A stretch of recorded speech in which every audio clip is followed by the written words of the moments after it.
Welcome to our next instalment of our IP Inclusive podcast, celebrating 10 years of IP Inclusive. I'm joined by our co-host, Max Waters. Hello. Hi. And then we have Tom Leonard from Kilburn and Strode with us. Hello. Hello. We have Vicky Barker from Finnegan. Hi. Hello. And Marianne Privett from Vernon Shipley. Hello. Hello. So this podcast is about IP abilities. We do prep work for these sessions. We don't completely fly by the seat of our pants in these. And when we were doing the prep work, we come up with some questions, and a lot of our questions were focused around more neurodiversity, neurodivergent people. And we completely missed off disabled people and carers. So I'm going to bring Marianne in at this point to talk more about the broad umbrella of IP ability.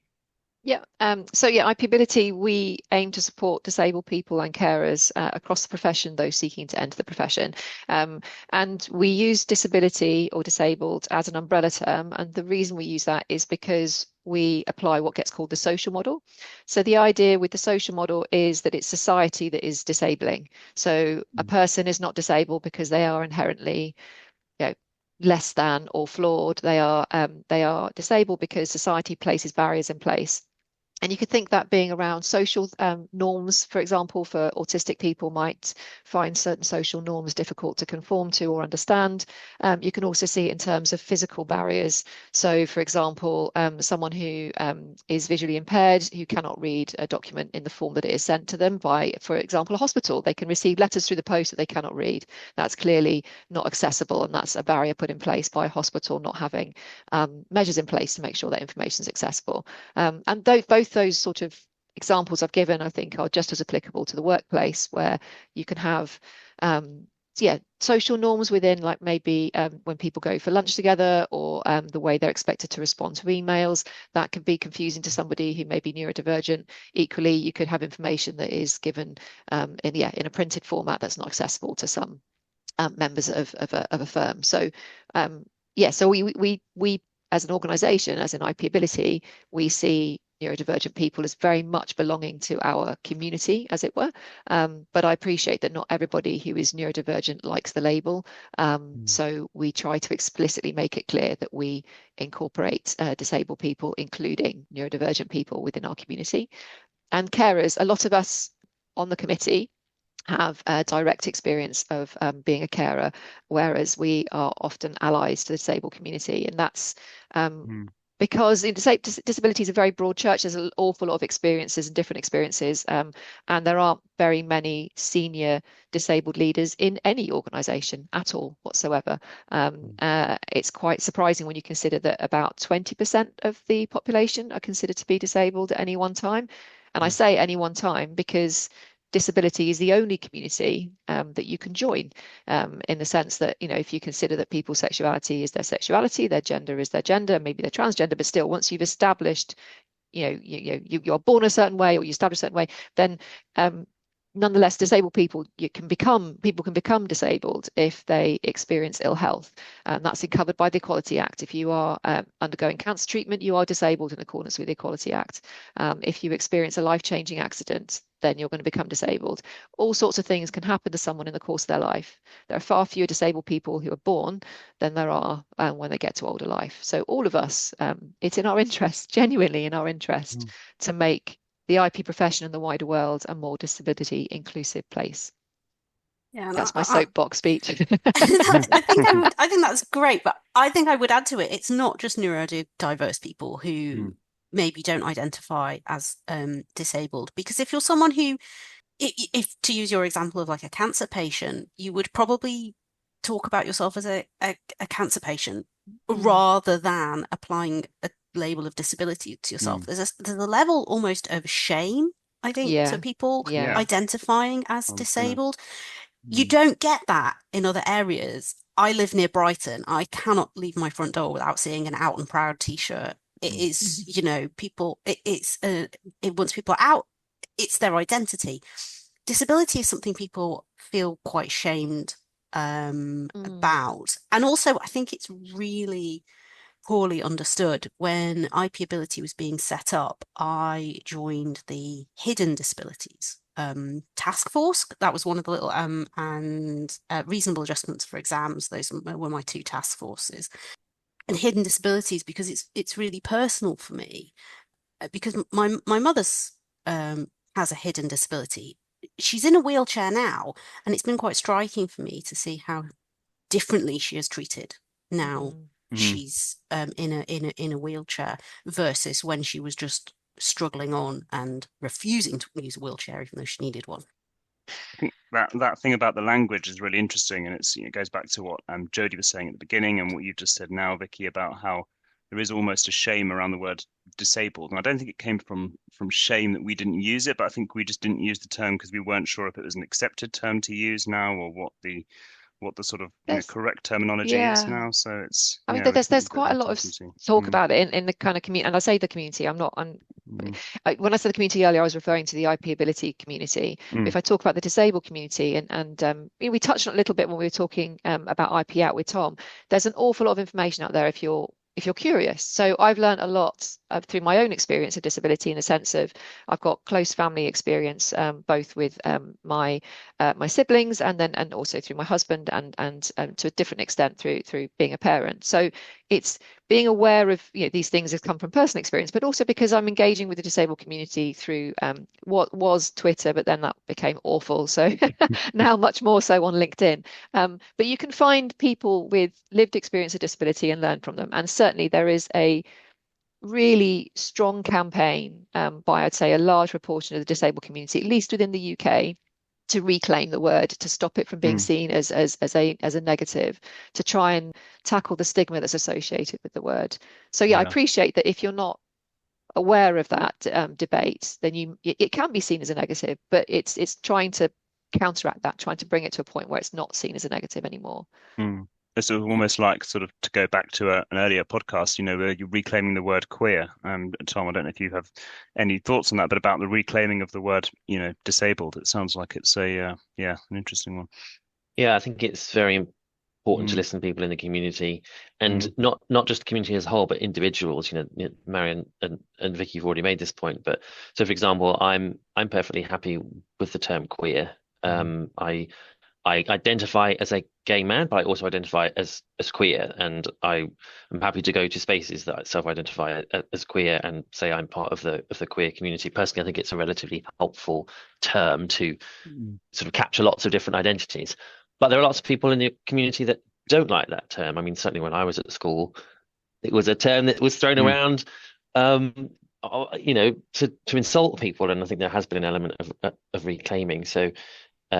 If you're not part of a community, do educate yourself. It's important to learn, and it's important to also keep learning. So if you've heard that the term disabled is the correct, for want of a better word, term, that doesn't mean that everyone in that community necessarily wants to use it. So you need to think about this on an individual level, don't you? How do we learn? Marianne or Vicky, how do you learn? I mean, you mentioned there's a lot of reading material out there, but should people be worried about speaking to people, directly? What's your sort of what's your take on it? I would say there's similar to Tom was saying.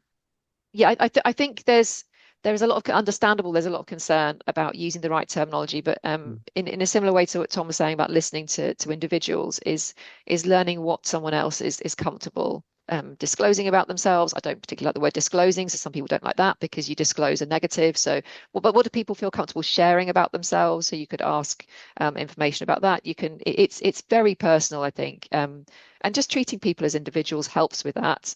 I mean, but it does come back to showing respect to the individual, I think. I mean, and I appreciate that people are busy and they don't always want to listen to podcasts on a wide range of topics necessarily, but I do think I mentioned LinkedIn earlier. That you scroll through, you read a short post, you think about it or you don't think about it, and but it just adds to the information that you have at your disposal. But on an individual basis, it really has to be led by if it's a respectfully asked question, and then you take account for how they've responded, and you use it's similar to kind of the trans community. If someone tells you their pronouns, then make a point of using their pronouns. And if you forget one time because you've known someone a long time, you've got used to it being a certain way, or from a societal perspective, you see someone and perceive them as being a certain way. I think it's similar with disability, especially with you just need to be. It's something that can be inflammatory, but if it's treated with respect, then hopefully it's not. Don't know if you had something to add to that, Vicky. Well, I think a lot of disability, because it's tied in so much with health, is something that is either not something people are fully comfortable, like maybe not disclosing at all, or maybe only disclosing aspects of it that they feel comfortable disclosing. And that actually might not be where they need the help and support. So you might have to educate yourself.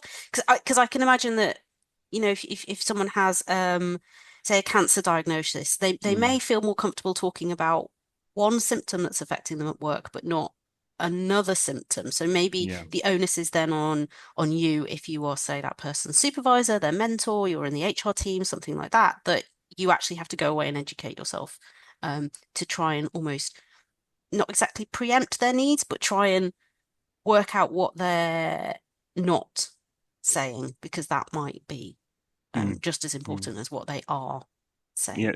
Yeah, and it sort of ties into an earlier podcast we were doing on the IP pause or IPause committee, which is about supporting women through menopause or perimenopause, and it's a lot of this stuff is unseen. A lot of it is even the person experiencing doesn't necessarily sort of understand not understand, but may not be aware of what's happening, and it's it's about employers trying to be supportive to sort of any needs that their staff have, or any changes that they're going through. And I suppose like with an illness or a disability, that could be a similar thing. But I think a lot of the changes that can support disabled people, and by that, and I'm including neurodiverse, but also physical disabilities and health problems, they just support everyone. My big thing, extra toilet breaks, because you don't know.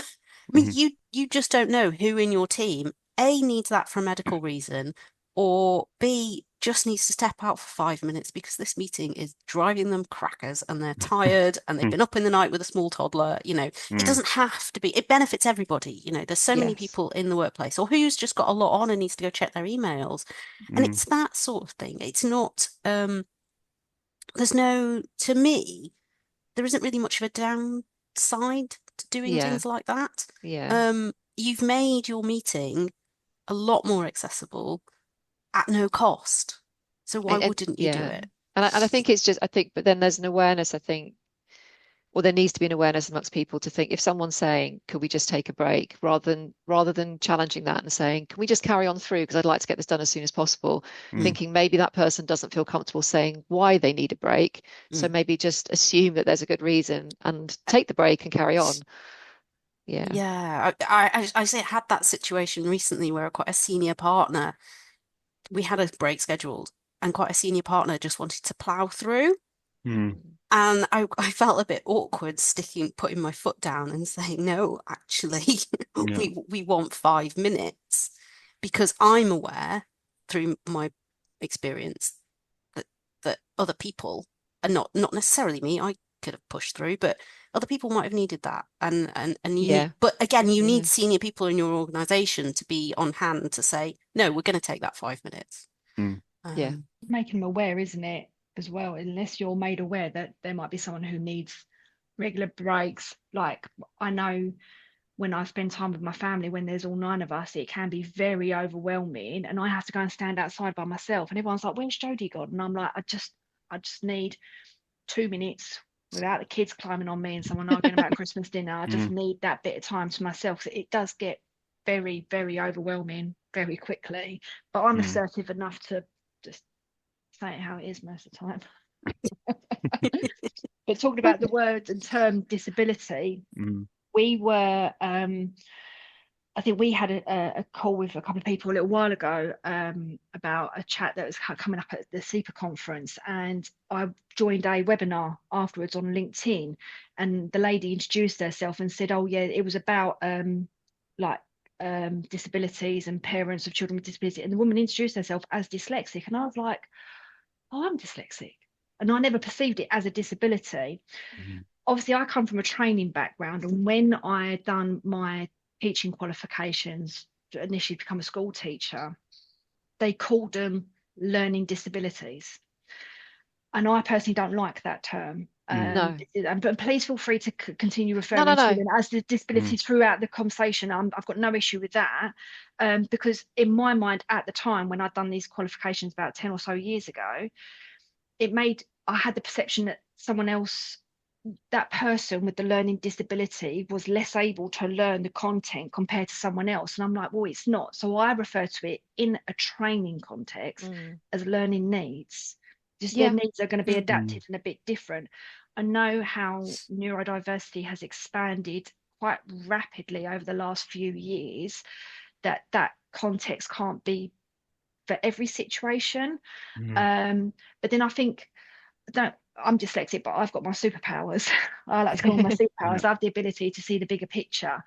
Yes, I struggle reading, spelling. Don't even ask me to do that because that's awful. But I have my superpowers, as I like to call them. Pros and cons. Well, so I would say, so my brother and sister were both learned. So basically the language has shifted. So you go way back when, to when my brother and sister, I'm in my mid-40s. So when they were kids, we used to use the word handicapped. Now that is a awful word now. That word is long gone into the dim and distant past. Then I would have used the term learning disability. I would have said they have a learning disability. They each had this, they were different individuals with different problems, but nonetheless they shared one learning disability. Now I would say learning disabled. Again, it's the disabled. So it's not that there is a disability inherent to that, but it is they are so learning needs or learning disabled. But there is, if you present the information to them in the right way, they would be able to understand it. I mean, I remember someone at work told me about the coloured paper thing with disabled people, dyslexic people, and it's astounding that can make such a difference. But because as someone who, as far as I'm the coloured paper thing, sorry black text on yellow paper. Black text. So that's why you see rear registration plates. Black text on an orange yellow paper, because regardless of being dyslexic or not, you see it a lot more clearly. For me, black ink, I never write with black pen, I always write with blue. But white typed text on black text on white paper, I really, really struggle. It does move, but you can go through tests where some people might prefer like a shade of green paper with black text, and you can get special lenses and stuff, and you can go for testing. But the rule of thumb is to cater for all, yellow paper with black text. Interesting. Okay, sorry to interrupt you. It's just really easy. It's much easier to pick out the information, and that's as far as I'm aware, I'm not in any way dyslexic, but it's little changes you can make that just help someone overcome a barrier, and then you get to a point. I mean, in my mind, these differences exist. Talking about neurodivergence specifically, these differences exist because there's a benefit from an evolutionary perspective. So your bigger picture thinking, Jodie, that's a benefit. And yes, there are ways that your brain work that make written information, which has only really been in existence for a short period of time, that make that difficult. But your brain works like that because it has advantages. And an autistic brain works like that because it has advantages. An ADHD brain works a certain way because it has advantages. We as I'm getting philosophical now, but we as human beings benefit from having different ways of thinking within our population, but I guess to take that to an IP and firm-wide level, I don't believe in diversity just because I think it's the right thing to do. I do think organizations will benefit if they can get the best out of a wide range of employees with a wide range of different abilities. And you are talking about 20 to 25% of the population. We're not talking, this is not a niche. This is not a niche thing, but it's kind of treated as a niche thing, isn't it? It is. It is often the last strand to be thought of around diversity. And actually, just on the coloured paper point, that was something that I learnt many years ago because I am horrible for typos. And I was told that if you changed the font colour or change the font type on your email. So you're not looking at it in Arial 10 or whatever that you've been used to seeing it in. Just switching it up, your brain will look at it differently and you will find your typos. Now, I'm not neurodiverse. I'm just a horrible typist. I type like my dad with 2 fingers. So do I actually, 2 fingers. Yeah. So, oh, you type like my dad too. Yeah, and I spend my life writing. I type with 2 fingers, but I'm a horrible typer. And so that's just again another example of a little tip or a trick which maybe is coming out of the neurodiverse and the dyslexia community, but can benefit everybody because everyone benefits when there's fewer typos in the world. Read it backwards. When I done my legal secretary course and I had to we had a module about picking up spelling mistakes in a written document, and it was like the most stressful part of my whole course. Read it backwards. Just don't try and make sense of the document. You're trying to pick up typos and spelling mistakes and grammatical errors. Go backwards. Each sentence, just go backwards. And I actually found it a lot easier to pick up mistakes than trying to read it forward, because I was trying to make sense of it when I was reading it left to right. Yeah. So you're just reading it word by word. Yeah. That's a really helpful tip. Thank you. I can understand that. Yeah, thank you. Every day's a learning day. But yeah, there are just quite a lot of examples of things like that. And I was talking to someone about the way I personally choose to work, and that is apparently a recommended method for people with ADHD, which I didn't know. It's got a fancy name that unfortunately I've forgotten, but you work in basically like quite intense half-hour chunks, and then you have a 10-minute break or 5-minute break. I work like that because that was what my school did. We had 30-minute lessons followed by a 5-minute break, and I've just been doing it for the next 20 odd years. But that is apparently a legitimate technique. I always find it funny because you can see at the end of the day on my timesheet, all of my time is like 0.5s, 0.6s, or multiples thereof where I've taken breaks. A lot of my mum friends that have ADHD, they do the same thing, but when it comes to housework, and I don't mean women in particular, like it just happen to be my female friends, they time themselves on each room. Otherwise they procrastinate and get too involved and end up emptying out a cupboard, and then end up finding out, oh my God, it's like more of a mess than I started, and didn't know what they were doing. But they time themselves on each room, and they have been diagnosed with ADHD. So I think it's quite a proven thing that you can use any area of your life. I think just being open to different ways of working, like being open to allowing your employees to work in different ways. But I mean, we talked about seniority a little bit earlier, didn't we, Vicky? And it's much easier as someone who works independently, if you're qualified, or if you've been, or if you're working, if you are supervising someone else, you're the more senior person, to say this is the way we're going to do things. This is what works for me. It's much harder if you're the junior party.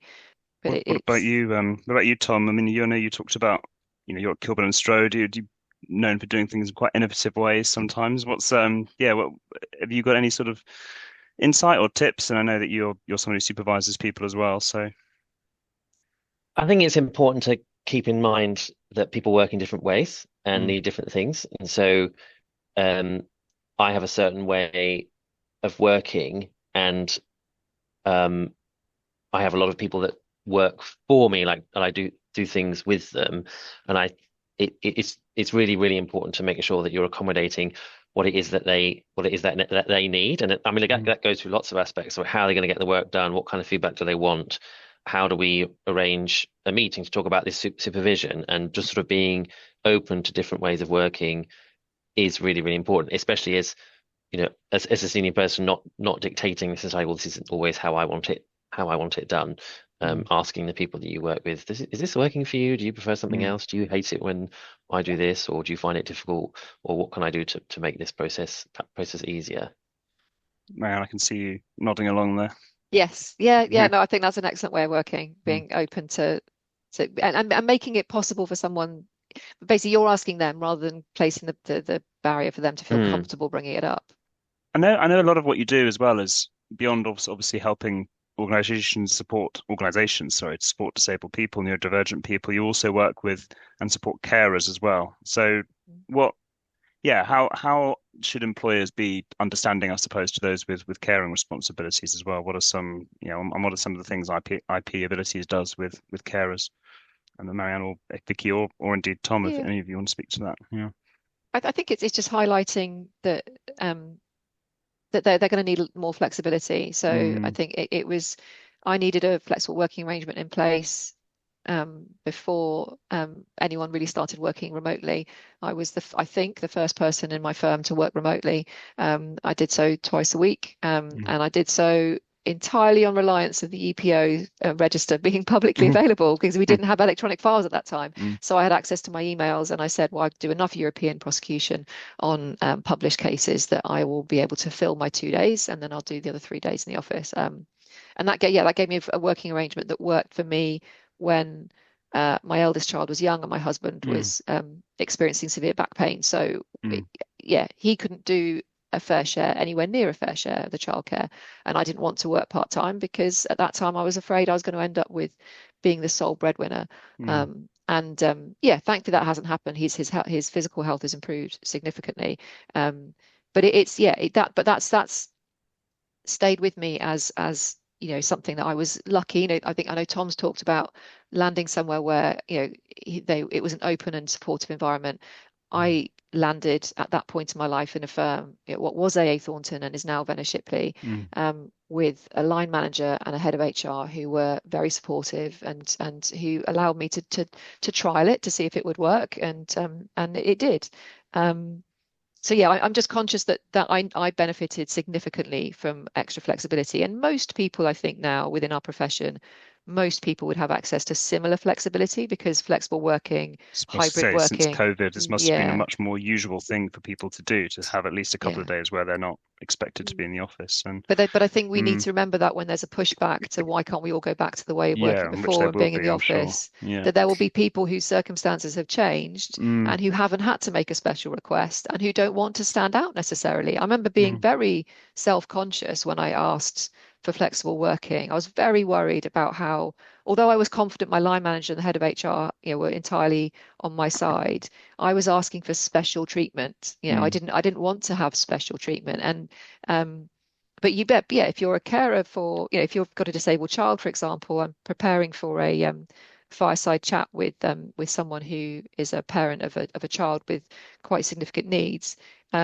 And the medical appointments, we've talked in prep calls, we've talked about the medical appointments and how disruptive that is to a working life, and how you need your employer to be very understanding about the fact that if you have a child with an unusual medical condition, they're not going to see a specialist in that one medical condition. They're going to see a cardiologist. They're going to see a physiotherapist. They're going to see multiple specialists, have multiple repeat appointments, and you need to provide flexibility to allow your employee to be able to handle those with the minimum disruption to themselves and to you as a firm. But with a bit of planning, you can find a way to make it work, hopefully as well as possible.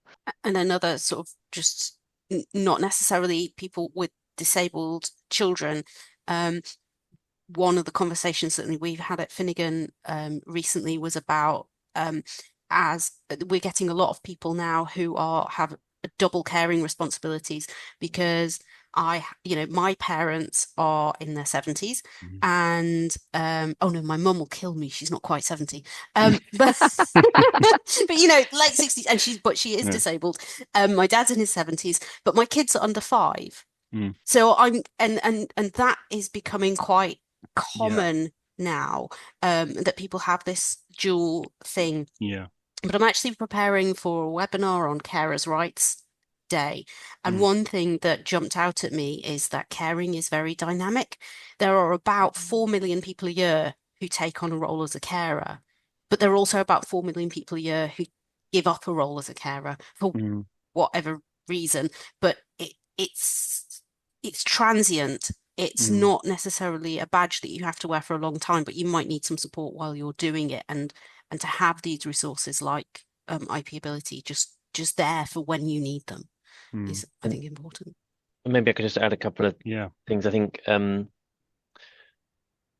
having policies, having visible policies, and everyone knows where they are on these topics, are really, really important. And going beyond whatever the statute requires of firms, going beyond that, because I think this is true. Marianne, Vicky, please correct me if I'm wrong. I don't think in the UK there's a statutory right to paid compassionate leave, question mark, not sure. Carers leave. There is carers leave. So I think that That's good.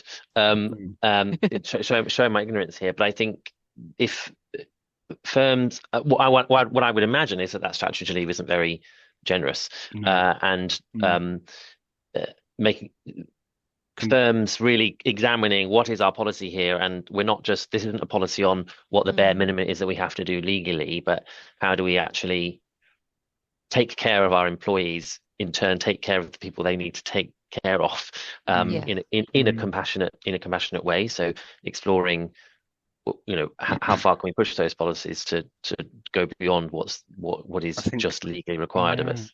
I mean, I don't want to get, excuse me, I don't want to get too political, but I think I'd agree with what you say there, that the statutory rights that a lot of employees have are often, almost the bare minimum. They don't really, the sort of the governmental ones. So it should be incumbent on employees to come up with their own things that work for their staff, and be flexible, I suppose.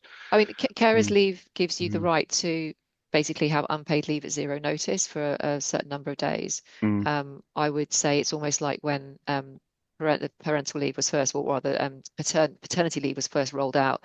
You had the right to walk out the door because you knew your partner was in labour, without losing your job, but it was at very poor pay. I'd say it's almost the same. You have the right to say, no, my father is in ill health, I need to go to him straight away, or my disabled child's had a meltdown, I need to go and collect them from school straight away, to be able to walk out the door without losing your job. But hopefully employers, like you said, see that as the bare minimum, and then say, no, I'm actually, much like paternity leave, thankfully, I think has led to increased pay for fathers, but also, I would see the Carers Leave Act provides a minimum beyond which employers should then say, okay, we recognise your right to take leave at no notice, but we're also not going to say it's unpaid. And I think that maybe that's what I was misremembering. I think there's statutory right to unpaid leave, but clearly that's not good enough. I mean, what's everyone's going to do? Just stop being paid? How are you going to pay your mortgage? And Marianne, you said something that stuck with me at the recent Women in IP event, at your advice on people looking to enter the profession or perhaps moving jobs. And you said if you were to interview for a new job at a new firm, you would say, "Can I see all of your policies, please?" And just like, can I? And so I think that's a useful thing for people who are starting in the profession, or perhaps are considering a new firm or making a change. Find out what the policies are, and all of them. Don't say, "Can I have this policy? Can I have all of the policies, please?" I thought that was a really, really useful tip. And from the employer side, this is something that people take into account. So if you want to attract the best people, you need to make sure you're looking after them. Absolutely. And that's and again, to end on my not to end, but to sort of wind down on, as I always like to do, on a sort of positive note. Where, Marianne and Vicky, where do you hope to be? You mentioned a few of your things coming up. What's the sort of what kind of situation would you like to see going forward? I should have known you were going to ask this question. I mean, I've seen a lot more openness, especially around neurodivergence, in the time since IP Inclusive was started and IP Ability followed. So I'm really pleased that there's now much more open conversation about it, that people can see the positives that come with employing neurodivergent and disabled people and carers. I mean, these people are resilient. I guess that's what I would want. I would want it. There's the whole thing. You move beyond acceptance to celebration. So I think people now understand that there are a wide range of employees who have a wide range of different needs, and there's a certain level of acceptance. But I think to get to beyond that to celebration, where people are open about their needs and feel comfortable being open about their needs, and their employers, I don't necessarily mean celebration in the form of a cake or something, but still, it's not something that's hidden. It's not something within. Oh yeah, everyone has the right to privacy, but just if people feel comfortable sharing, if people feel comfortable. If there was a photo on a way, I say that one of the reasons I wanted to get involved with disability inclusion within our profession was because I realised that in the many years that I'd been going to the EPO, I had never, and all the networking events I attend in the UK, I had never ever seen anyone with any form of aid, as it were, like a wheelchair or a walking stick or anything.